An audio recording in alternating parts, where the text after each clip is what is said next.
Buenas tardes a todos. Hoy vamos a estar dialogando así como pues Adolfo al inicio pues estuvo diciendo que el término pentecostal reformado puede crear ciertas reacciones. Sin embargo, ya por estos medios, sobre todo en las redes sociales, y que estamos en una cultura global, pues nosotros escuchamos distintas voces de distintas latitudes. Y lo que vamos a hablar hoy es de Pentecostal reformado, una alternativa teológica en el contexto global. El quehacer teológico pentecostal habitualmente tiene muy en cuenta la experiencia. Incluso muchos métodos teológicos, las propuestas de metodología teológica para hacer teología de distintos académicos pentecostales han dado hincapié a la experiencia, a lo testimonial del que hace teología como tal. ¿Y por qué toco este tópico? Porque yo soy de contexto pentecostal y podemos decir así como un académico de los estudios pentecostales globales, y que creo que a partir de allí hace un parteaguas, o como normalmente se conoce, los llamados teólogos paradigmáticos. ¿A quién me refiero con esta persona? Walter Hollenberger. Walter Hollenberger fue un estudioso pentecostal que hizo una propuesta de el desarrollo del movimiento a escala global. Entonces, desde allí ya nosotros estamos en un contexto global, no simplemente, aunque algunos dicen local, la combinación entre local y global. Y volviendo a lo que decía al inicio, el elemento experiencial es muy importante. Yo soy nací, me desarrollé y me desarrollo en un contexto pentecostal, pero lo que dice Walter Hollenberger es que divide el movimiento pentecostal por distintos rostros. Está pues el llamado pentecostalismo clásico o primitivo, y está uno que él considera como el pentecostalismo independiente. ¿Por qué digo esto? Porque muchas de las misiones que se abrieron en distintos lugares, sobre todo el sur global, fueron por misioneros extranjeros, ya sean estadounidenses. En Latinoamérica vinieron muchos movimientos de Estados Unidos, pero también a su vez vinieron movimientos de Suecia. En el caso mío, yo me desarrollo teológicamente y en el ámbito cristiano en una iglesia pentecostal independiente fundada por misioneros que estuvieron algún momento con credenciales de las más grandes denominaciones pentecostales estadounidenses, pero que después se independizaron. ¿Qué hace eso de relevante en lo que traigo hoy a la mesa? ¿Por qué? Porque yo, siendo pentecostal, me formé teológicamente en una institución teológica de tradición reformada. Yo soy egresado de la Universidad Reformada, igual que Adolfo. Y obviamente, aunque la universidad es la academia, y la academia intenta mostrar todas por decirlo así, el abanico de posibilidades y del quehacer teológico, de manera personal me llamó mucho la atención la tradición, o por decirlo un poco mejor, las tradiciones reformadas en plural, porque como vamos a ver, o vamos a tocar tópicos acá, pincelazos generales, la reforma protestante no solo tuvo una sola ala, que es conocida como la oficial o magisterial, sino que también tuvo un ala que se le reconoce como la reforma radical. Entonces, mi formación, siendo yo pentecostal y formándome en un claustro teológico reformado, yo no puedo considerar que no va a haber una influencia en el quehacer teológico. Entonces, tomando este elemento testimonial, que es muy característico del pentecostal o de las teologías pentecostales.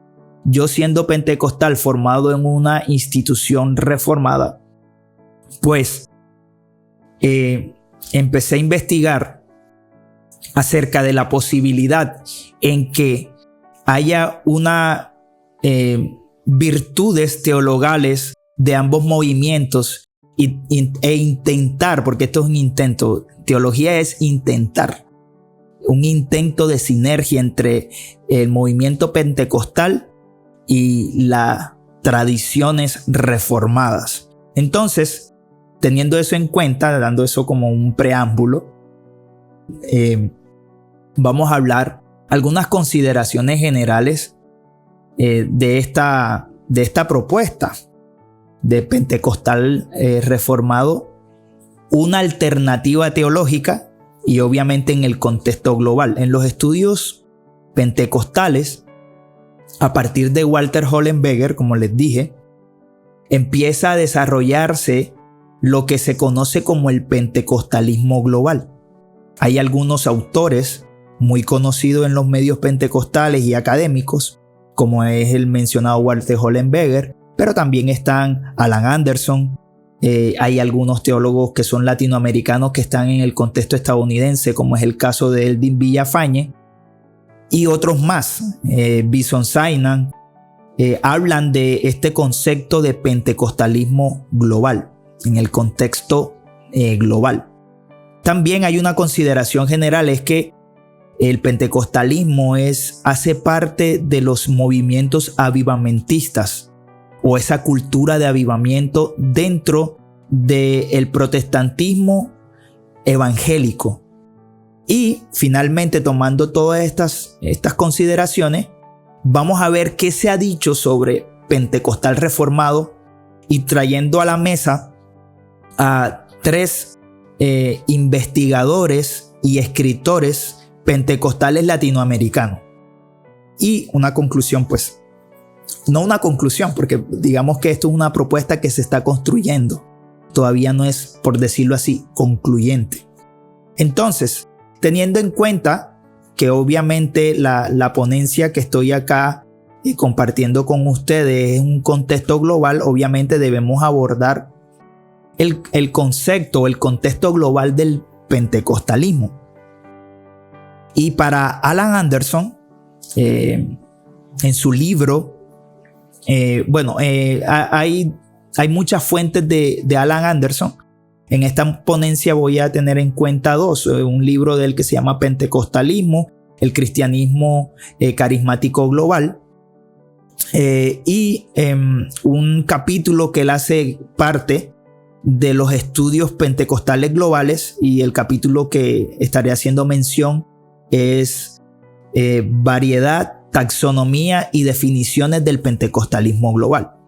Y para este autor, Alan Anderson, el pentecostalismo global debe entenderse en la pluralidad del movimiento. Es decir, se debe considerar como pentecostalismos. ¿Qué quiere decir eso? Como es un movimiento, no es algo monolítico. Incluso cuando nosotros empezamos a indagar de el contexto avivamentista, nos vamos a dar cuenta que hay muchos avivamientos de manera simultánea, incluso antes del conocido avivamiento pentecostal, que en muchos de los manuales es considerado o tiene una relevancia, que es como el avivamiento en la calle Azusa. Pero a su vez hubo otros movimientos que se dieron antes y en paralelo a ese movimiento. Entonces, los estudiosos, a partir de Hollenberger, y Alan Anderson sigue esta línea, ellos consideran que el pentecostalismo global debe ser llamado en un plural. ¿Por qué? Porque el movimiento no es monolítico, es multifacético. No tiene una sola vertiente. Actualmente, si nosotros empezamos a explorar e investigar el pentecostalismo en sus distintas latitudes, nos vamos a dar cuenta que hay pentecostales que son de tendencias más sacramentalistas. Hay unos pentecostales que son practican el bautismo de infantes o el paidobautismo, como es el conocido pentecostalismo criollo chileno. En movimiento estadounidense hay dos vertientes generales, para no decir tres, porque hay una tercera que no considera la Trinidad como algo clave en su quehacer teológico y cristiano, que son los llamados pentecostales del nombre o pentecostales de la unicidad. Pero me refiero a los dos grandes movimientos, por decirlo así, del pentecostalismo en Estados Unidos, conocido como trasfondo de la tercera obra de gracia o de inclinación más wesleyana, con el pentecostalismo de obra consumada, que tiene un modelo de santificación distinto que el de tradición más wesleyana. El de obra consumada considera que la santificación es algo progresivo y que no es un momento de crisis en la vida cristiana, y el movimiento de santidad sí lo considera. Entonces ellos hablan de 3 obras de gracia. En cambio, este de obra consumada habla de 2 obras de gracia. La obra subsecuente a la regeneración es el bautismo con el Espíritu Santo. Ellos hablan de el movimiento de santidad wesleyano, habla de la regeneración, la santificación o perfección cristiana y posteriormente el llamado bautismo en o del Espíritu Santo, que eso es otro tema allí.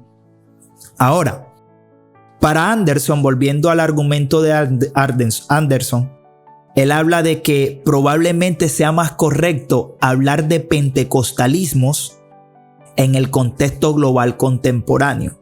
Ahora, teniendo en cuenta que el pentecostalismo no es monolítico, sino multifacético, está la posibilidad de seguir construyendo propuestas teológicas alternativas en un contexto global. Porque si hay pentecostales que siguen siendo pentecostales pero practican el bautismo de infantes, o pentecostales que quizás tienen una connotación más sacramentalista, no memorial del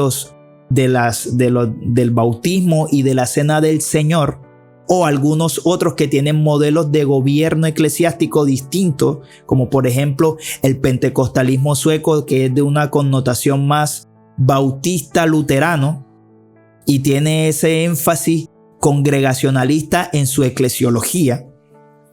Y así podemos ir hablando de muchos pentecostalismos, no solamente uno. Ahora, el contexto avivamentista también permite ese. ¿Por qué? Porque los avivamientos no eran controlados por una tradición o una denominación cristiana en particular, sino el conglomerado de cristianos de distintas tradiciones. Es decir, dentro de los avivamientos hay muchas expresiones y tradiciones cristianas. Y es en ese contexto de avivamiento que nace el pentecostalismo. Por eso tiene todos estos rostros globales. Entonces, incluso Anderson llega a mostrar lo complejo que es definir los términos tanto pentecostal como pentecostalismo.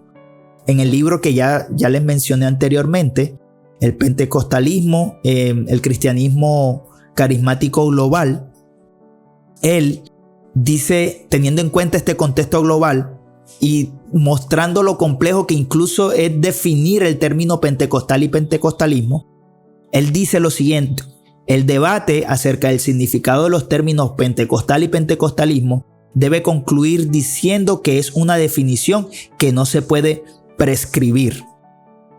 ¿Por qué?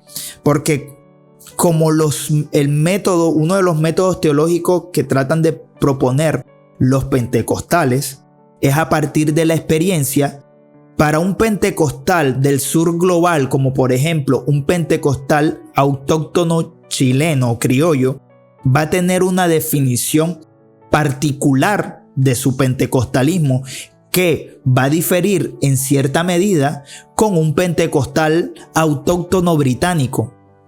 Podemos hablar de 2 grandes denominaciones pentecostales británicas, la iglesia pentecostal de Lynn o la iglesia apostólica. Pueden tener ciertas similitudes en algunas cosas, como por ejemplo, ¿qué similitud tiene el pentecostalismo criollo autóctono chileno con el pentecostalismo británico autóctono? Que ellos no son evidencialistas en el sentido de que para ellos no se considera la glosolalia como la primera y única evidencia inicial, valga la redundancia de primera inicial, del bautismo del Espíritu Santo, que quizás en otros pentecostalismos sí lo es. Entonces, para Anderson, definir los términos pentecostales no puede ser prescriptivo, puesto que el pentecostalismo pone el acento en la experiencia y en la espiritualidad más que en la teología formal o en la doctrina. Cualquier definición basada en estas últimas resultaría inadecuada. ¿Por qué? Porque hay pentecostales de tradición más wesleyana de santidad. O quizás hay pentecostales que tienen un modelo de santificación más protestante histórico clásico de línea reformada. O en otros casos del pentecostalismo autóctono británico tienen una visión más sacramentalista de la cena del Señor y de el bautismo, algo que quizás los movimientos pentecostales estadounidenses son más memoriales, que es una distinción dentro de el término, si es correcto decir bautismo y Santa Cena como ordenanza o como sacramento. Entonces, ese contexto multifacético global del pentecostalismo permite que haya nuevas propuestas o propuestas alternativas. Ahora, este teólogo es Eldin Villafañe. Eldin Villafañe es un escritor, teólogo pentecostal latinoamericano o de ascendencia latinoamericana que está en los Estados Unidos. Él en su libro Introducción al Pentecostalismo opina sobre este carácter después de haber desarrollado y haber considerado las concepciones del pentecostalismo global en su carácter, obviamente, valga la redundancia, en el contexto global. Él dice: cuando hablamos de pentecostalismo, nos referimos a un movimiento religioso complejo y multifacético. No es que el pentecostalismo debe ser encasillado con vertientes denominacionales, porque eso es un error de principio, debido a que el pentecostalismo es un movimiento, no una denominación religiosa o cristiana, sino que son un movimiento que tiene un conglomerado de distintas denominaciones cristianas. Y aquí él hace una claridad: a pesar de que en la mente de muchos se defina únicamente, y en mi propia opinión estrechamente, como un movimiento de hablar en lenguas. Eso tanto Donald Dayton como, que es un académico metodista wesleyano que estudió el pentecostalismo, dice que es insuficiente encerrar el pentecostalismo solo como un movimiento de hablar en lengua. De esa misma manera, Eldin Villafañe dice que no solamente se debe reducir a un movimiento de hablar en lengua, es mucho más que eso. Podríamos decir que aunque la glosolalia, el fenómeno de hablar en lengua, distingue al pentecostalismo debido a que el pentecostalismo considera que los dones o los carismas del Espíritu Santo están activos hoy en día, dentro de esos dones está la glosolalia, no debe reducirse o decir que es su esencia. Entonces, teniendo en cuenta este contexto global del pentecostalismo, que no es solamente legitimar metanarrativas históricas de que solamente viene de un solo lugar. Eso ya fue revaluado a partir de los estudios del pentecostalismo. Como le dije, Walter Hollenberger fue uno de los primeros que colocó esa piedra, por decirlo de una manera, para ir desarrollando o estudiando de una manera más integral el movimiento pentecostal en sus escalas globales. No puede haber una metanarrativa historiográfica que solamente sea hegemónica y lo limite a un solo movimiento, sino que este es un movimiento multifacético y que incluso Alan Anderson en uno de sus artículos habla de que como los movimientos avivamentistas fueron en distintos lugares de manera simultánea, el pentecostalismo no tiene una sola latitud, no tiene un solo lugar de origen, porque hay movimientos pentecostales y ahí es donde viene la definición en el contexto global. No se puede hablar de pentecostalismo en singular, sino pentecostalismos en plural. Siguiendo esa misma línea que las acabo de compartir, como el pentecostalismo o los pentecostalismos en el contexto global no se reduce a una sola lugar geográfico, Bernardo Campos, que es un estudioso del pentecostalismo, un teólogo latinoamericano, él en la revista Hechos, volumen 1, número 1, dice lo siguiente, afirma que el movimiento pentecostal es el producto de avivamientos, o mejor, la continuidad de varios otros avivamientos antecedentes. Es decir, el pentecostalismo no nace en un vacío, o los pentecostalismos no nacen en vacíos, sino que hay avivamientos que le anteceden. Cuando nosotros empezamos a estudiar el pentecostalismo en los distintos manuales de historia del pentecostalismo, como por ejemplo, tomamos el libro de El siglo del Espíritu Santo, editado por Vinson Zaina, que es un libro bastante conocido dentro de los contextos pentecostales. Vinson Zaina va a hablar de los movimientos que le antecedieron al pentecostalismo y dentro de eso va a hablar de distintos avivamientos, ¿sí? Y ahora, ¿qué agrega Bernardo Campos? Él dice, ningún avivamiento es estático o parecido al otro. Cada avivamiento es único. ¿Eso qué quiere decir? El pentecostalismo estadounidense fue influenciado por el avivamiento en Azusa Street. Pero el pentecostalismo británico fue influenciado mayormente por el avivamiento en Gales. Y el pentecostalismo criollo chileno fue influenciado por el avivamiento en Chile. ¿Eso qué va a influenciar? En su quehacer teológico. Y ahora doy algunas pinceladas de ello. Entonces, cada avivamiento es único. Por lo general, un avivamiento es generador de experiencias nuevas y hasta provoca una revolución en la gente y en el entorno. Entonces, Bernardo Campos dice que el movimiento pentecostal debe ser considerado como un movimiento avivamentista que es influenciado por avivamientos que le anteceden a él. Ustedes toman, como les decía ahorita, ustedes toman los manuales de historia del pentecostalismo y van a ver que van a hablar de el avivamiento del movimiento de santidad del siglo XIX en Estados Unidos. Pero también van a hablar en otras latitudes del avivamiento en India, en la misión Mukti. También va a haber un avivamiento en el pentecostalismo coreano. Está el avivamiento de Gales y está el avivamiento en Chile. Y estos avivamientos se dan de manera simultánea en distintos lugares geográficos.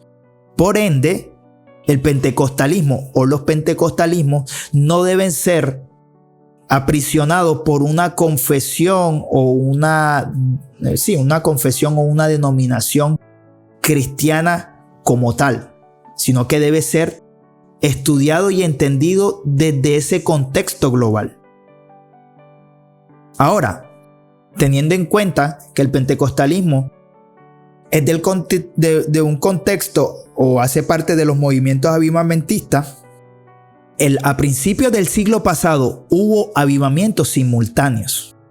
incluso anteriores al avivamiento de Azusa Street, que es el más conocido quizás por los pentecostales latinoamericanos que hoy se desarrollan en sus iglesias y que fueron fundados por misioneros extranjeros.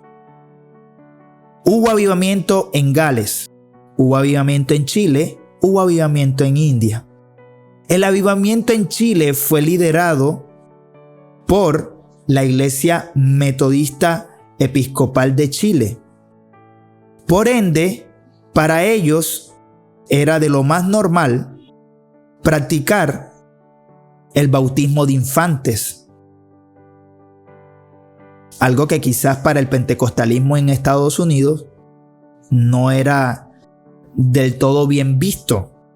El bautismo de infantes. Bueno, el pentecostalismo, por estar en un contexto de avivamiento de una denominación particular, en este caso del metodismo wesleyano, pues ellos heredaron la práctica de el paidobautismo o la visión sacramental de la Eucaristía, de la Cena del Señor. ¿Por qué? Porque el metodismo wesleyano, cuando nosotros hacemos un estudio somero del movimiento wesleyano, nos damos cuenta que Juan Wesley, que murió siendo anglicano, tomó cierto articulado de los artículos de fe de la Iglesia de Inglaterra, es decir, de la Iglesia anglicana. Él tomó 24 para constituir cuando hubo la independencia en Estados Unidos, y se le añadió un artículo más. Fueron 25 artículos, si mal no estoy. ¿Qué es articulado que tomó Wesley? Tomó los artículos de la Iglesia anglicana, y la Iglesia anglicana viene de una tradición protestante histórica. Por ende, administra el bautismo a infantes, que hay un contexto de teología del pacto y demás. Entonces, de esa raíz es que bebe el pentecostalismo criollo en Chile. Por eso es que los pentecostales chilenos autóctonos, desde los primeros movimientos originarios, practican el paidobautismo, que para otro pentecostalismo quizás no es una práctica, no es un quehacer cristiano.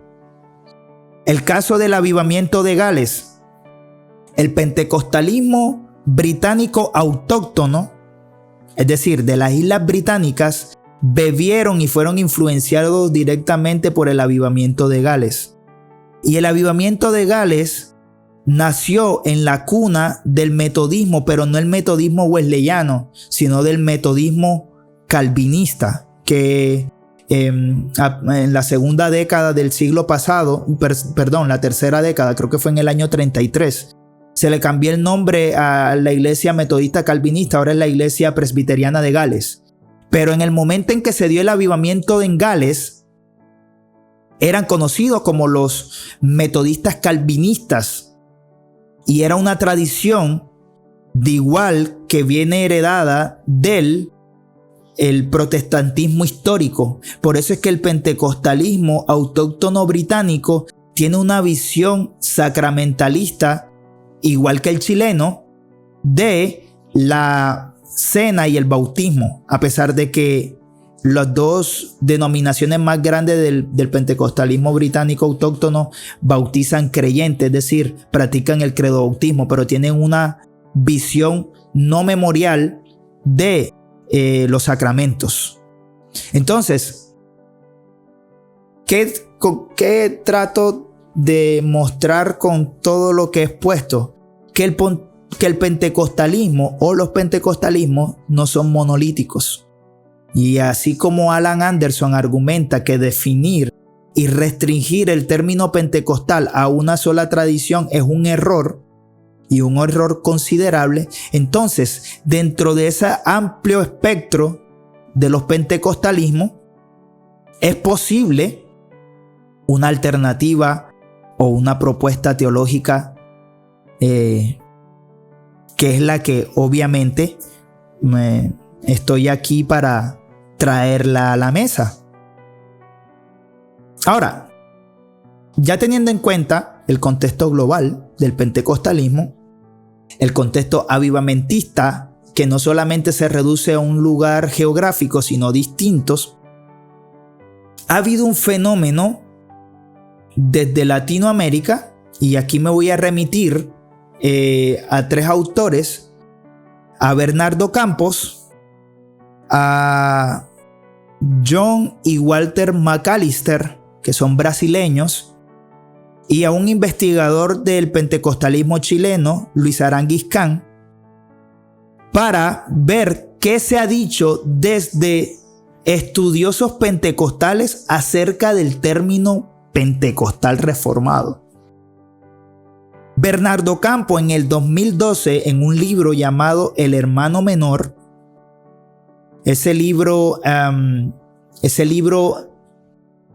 fue publicado por el Instituto Bíblico Elías, Instituto Elías para la Extensión del Reino. Ese libro se llama La madurez del hermano menor, los otros rostros del pentecostalismo latinoamericano.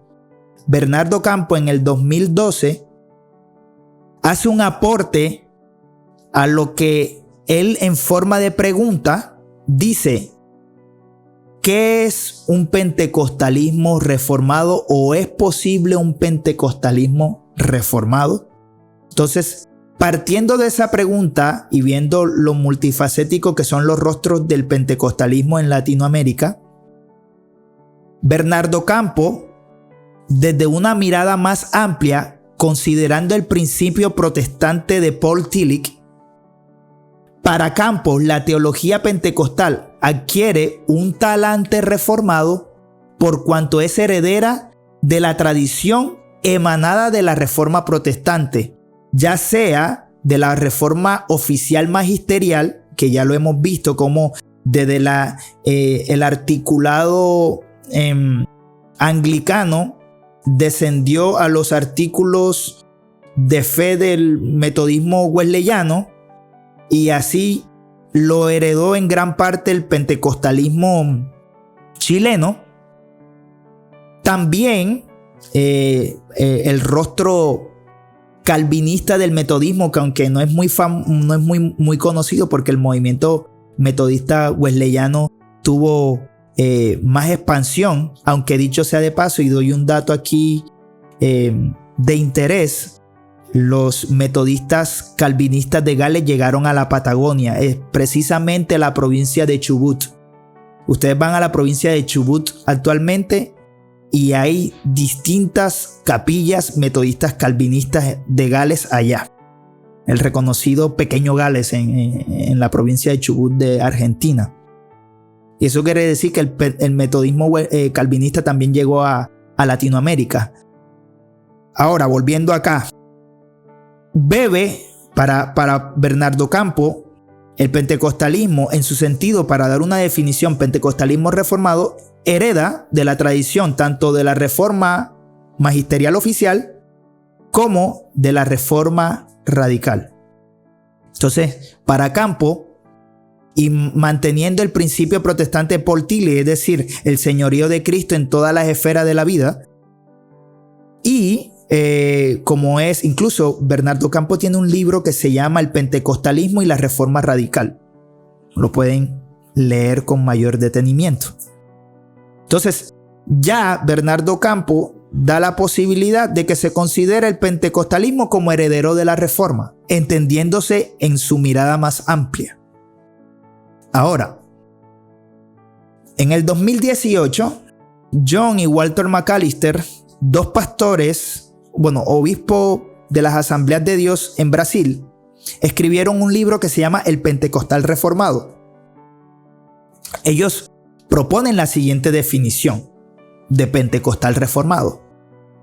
Para ellos, el pentecostal reformado es aquel que es pentecostal en su espiritualidad, y muchos académicos pentecostales hablan de la espiritualidad pentecostal.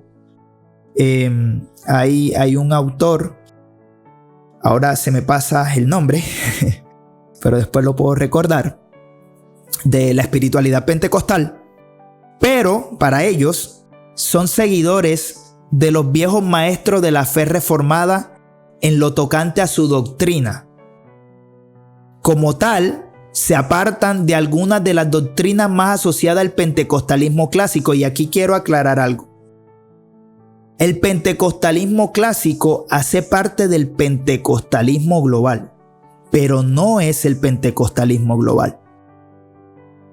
El pentecostalismo clásico es una vertiente de las primeras generaciones, aunque se han abandonado algunas prácticas del pentecostalismo primitivo. Por ejemplo, la línea de santidad en Estados Unidos tenía una visión más sacramentalista, por ejemplo, de la cena del Señor. Para ellos, la presencia del Espíritu en la cena del Señor hacía real a Cristo Jesús en la Eucaristía, pero eso se fue perdiendo. Hay un libro de Daniel Toberlin, creo que se pronuncia así, y se llaman Sacramentos Pentecostales, y habla un poquito más explayado de este tema.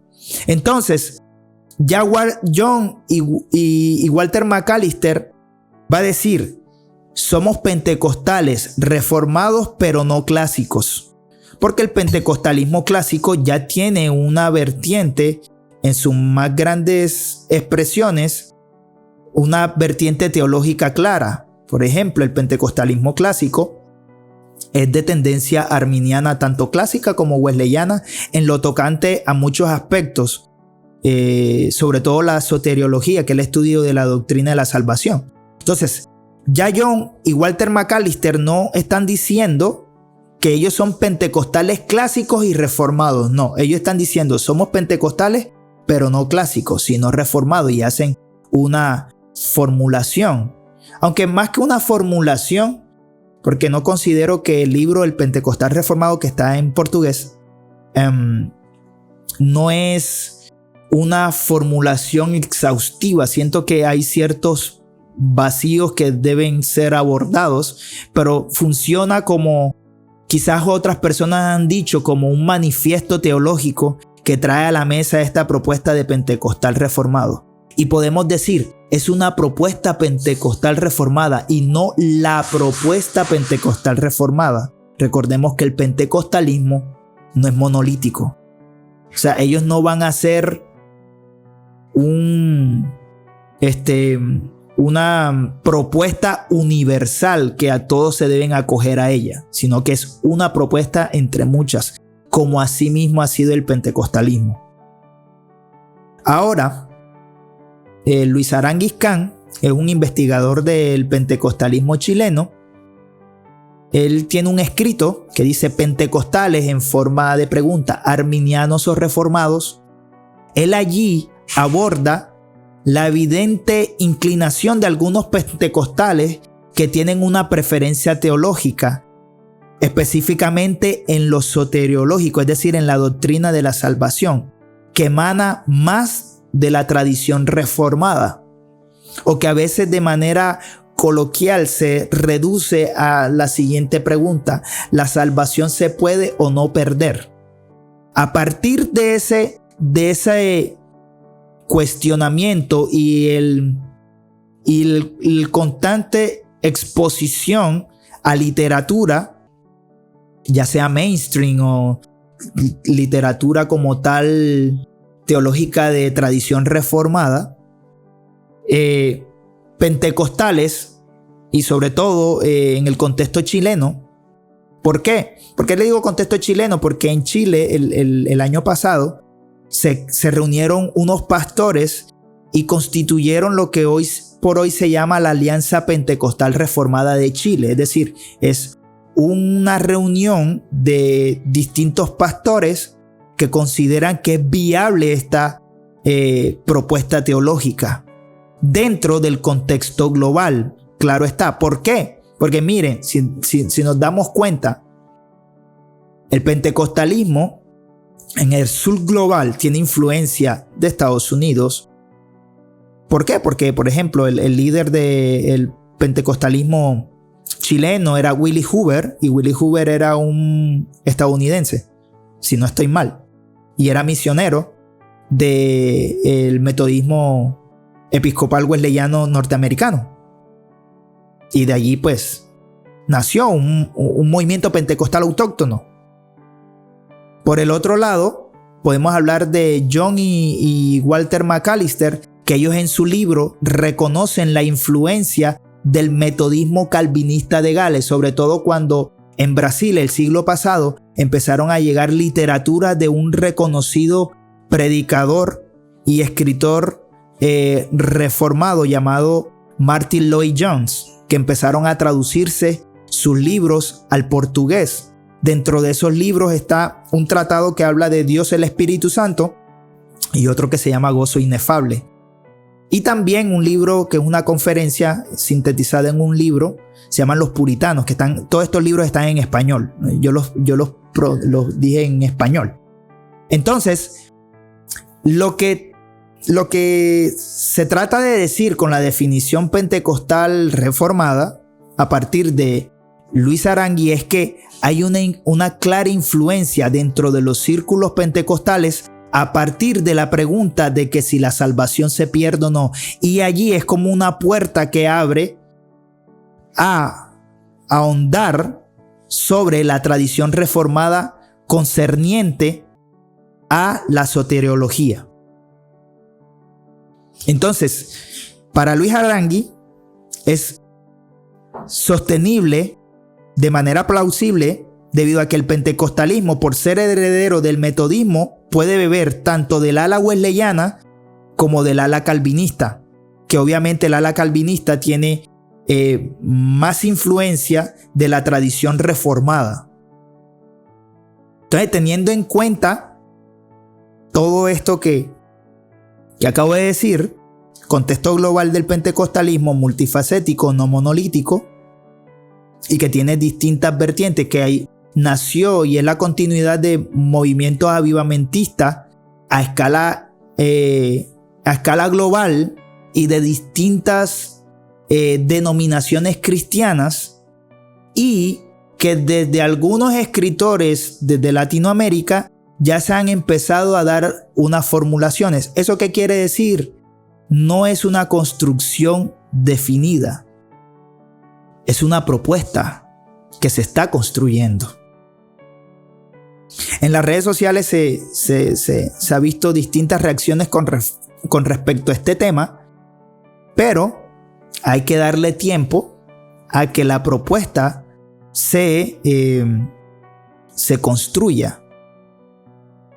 Ahora, yo personalmente tengo una crítica frente a la propuesta. ¿Por qué? Porque el pentecostalismo tiene un quehacer comunitario. Es decir, el pentecostalismo nació en contexto de oración, de búsqueda espiritual, de una revitalización espiritual, y por ende, si esta propuesta quiere prosperar, debe considerar este contexto comunitario y no disperso, por decirlo de una manera. Teniendo en cuenta esto, porque obviamente al utilizar el término reformado, eso va a crear ciertas reacciones. Cuando nosotros empezamos a estudiar la tradición reformada, que dicho sea de paso, en esta primera ponencia no pretendo abordar una vasta tradición como es la tradición reformada, uno debe considerar a qué se refiere con tradición reformada también. Bernardo Campos, por ejemplo, considera en su sentido más amplio que el término reformado puede beberse de la reforma magisterial y la reforma radical. Ahora, incluso cuando nosotros hoy por hoy vamos a hablar de la tradición reformada, la reforma magisterial no fue compuesta por un solo personaje. La primera generación de reformadores está Martín Lutero, y que de Lutero y Melanchthon nació una tradición que es la tradición luterana, y ellos ahora no toman o aprisionan sobre sí el término de que son reformados, pero históricamente hablando sí lo son. En algunos de los manuales o diccionarios de teología, cuando se habla de tradición reformada, Habitualmente solamente se hace mención de la persona de Calvino, de Juan Calvino, pero Calvino fue un reformador de segunda generación, porque antes de él estuvo un Ulrico Zwinglio y tuvo un Martín Bucero. Porque hay algunas metodologías de estudio de la fe reformada que solamente eclipsa la tradición en la persona de Calvino, cuando los teólogos reformados de la conocida hoy por hoy tradición reformada no simplemente se basaron en la enseñanza de Calvino.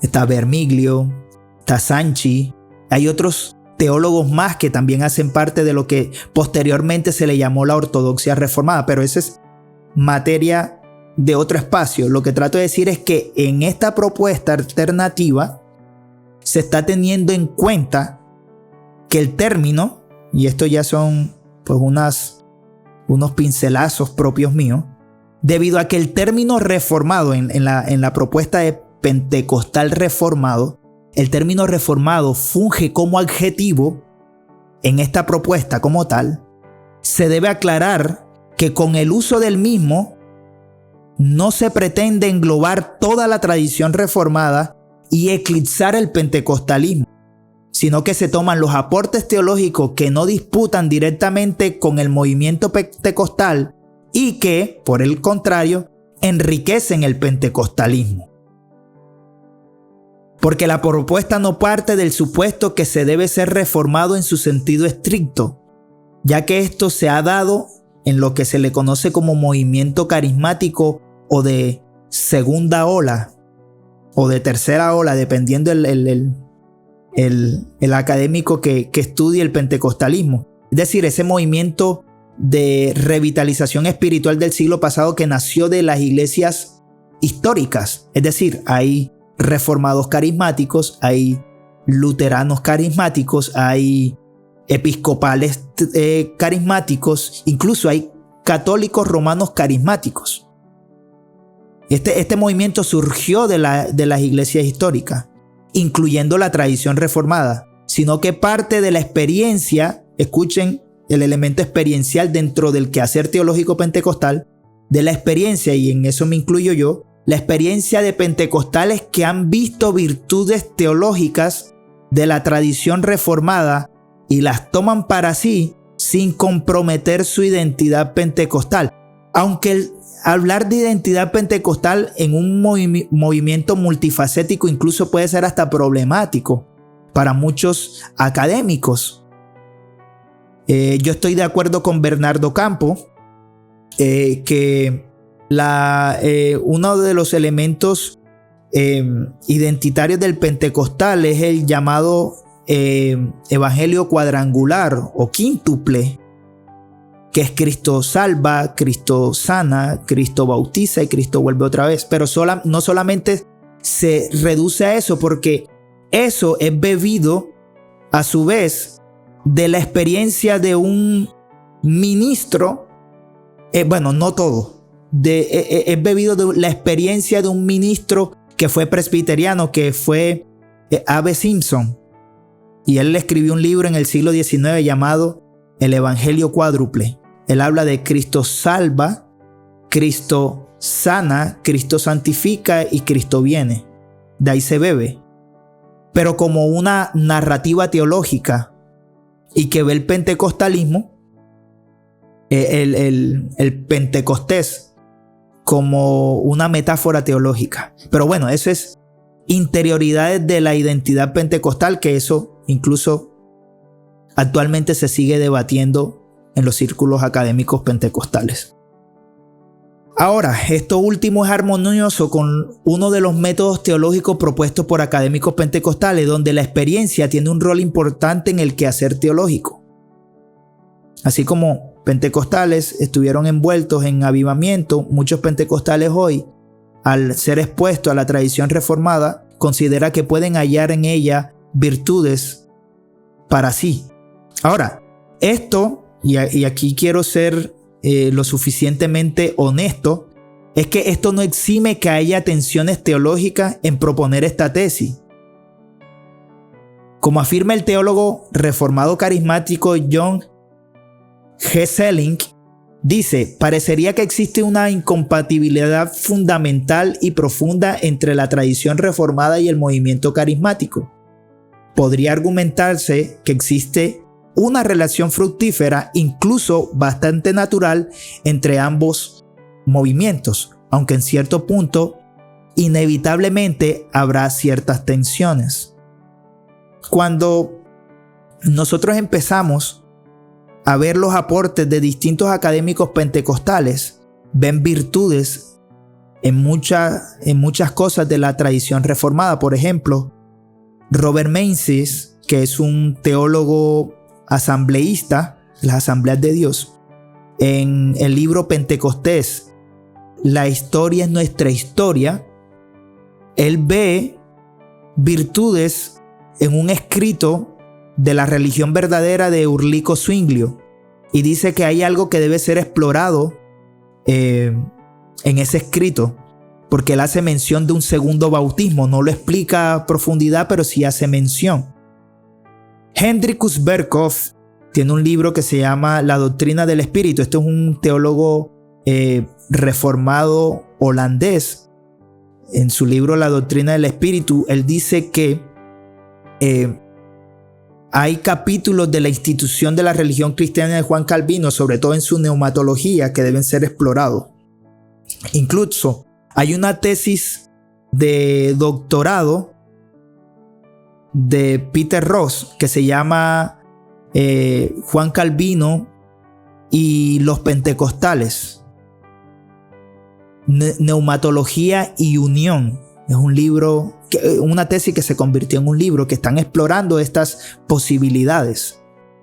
Entonces, ya a modo de conclusión, para ir finalizando, es una propuesta que se están haciendo, pero que no puede pretender ser la única propuesta, porque en el contexto del pentecostalismo global no se puede hablar de una manera dogmática o en nombre de todo el pentecostalismo, porque el pentecostalismo desde sus inicios fue multifacético.